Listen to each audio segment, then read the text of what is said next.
Hi all, third കോളത്തിൻ്റെ launch ആയിരുന്നു ഇന്ന്. ഒരുപാട് എക്സൈറ്റഡ് ആയിട്ട് വെയിറ്റ് ചെയ്തിരുന്ന ഒരു മൊമെൻ്റാണ് ആക്ച്വലി എൻ്റെ തേർഡ് കോളത്തിൻ്റെ റിലീസ് എന്ന് പറഞ്ഞാൽ. ഏറ്റവും വേണ്ടപ്പെട്ട കുറച്ച് ആൾക്കാർ മാത്രമുള്ളൊരു ഇൻറ്റിമേറ്റ് ഫംഗ്ഷൻ ആയിട്ടാണ് ഞാൻ ആക്ച്വലി ഇത് നടത്തിയത്. അപ്പോൾ സജി ചെറിയാൻ സാറാണ് റിലീസ് ചെയ്തത്. ഞാൻ എന്താ ഇങ്ങനൊരു ബോക്സിലാണ് ബുക്ക് സെറ്റ് ചെയ്തിരുന്നത്. സാധാരണ ഗിഫ്റ്റ് പേപ്പറിലൊക്കെയാണ് എല്ലാവരും റാപ്പ് ചെയ്ത് വെക്കുന്നത്.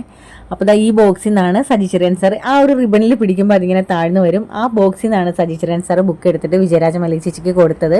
പിന്നെ കുറച്ച് നേരം എല്ലാവരും കൂടി സംസാരിച്ചിരുന്നു. ജെൻഡർ ഡിസ്ഫോറിയ എന്ന് പറയുന്ന ഒരു സബ്ജക്റ്റിനെ ബേസ് ചെയ്ത് എഴുതിയ ബുക്കാണ്. അർപ്പിത ശിവയൊക്കെ വന്നിട്ടുണ്ടായിരുന്നു. അപ്പോൾ ഈ ജെൻഡർ ഡിസ്ഫോറിയ ഐഡൻറ്റിഫൈ ചെയ്തതിന് ശേഷം ഒരു വ്യക്തിയുടെ ജീവിതത്തിൽ, അവരുടെ ലൈഫിൽ പേഴ്സണലായിട്ടും അവരുടെ ഫാമിലിയിലും സൊസൈറ്റിയിലും ബോഡിയിലും ഒക്കെ സംഭവിക്കുന്ന കാര്യങ്ങളും സർജറിയുടെ ഡീറ്റെയിൽസ് ഉൾപ്പെടെയാണ് നമ്മൾ ഈ ബുക്കിൽ പ്രതിപാദിച്ചിരിക്കുന്നത്. അപ്പോൾ ഇതൊരു നോവലാണെങ്കിലും ഒരു റെഫറൻസ് ബുക്കായിട്ട് കൂടി യൂസ് ചെയ്യാൻ പറ്റുന്ന രീതിയിലാണ് ഞാൻ എഴുതിയേക്കുന്നത്. അപ്പോൾ DC ബുക്സിൻ്റെ എല്ലാ ഷോറൂമിലും അവൈലബിൾ ആണ്. താല്പര്യമുള്ളവരൊന്ന് വാങ്ങിച്ച് നോക്കുക. Thank you.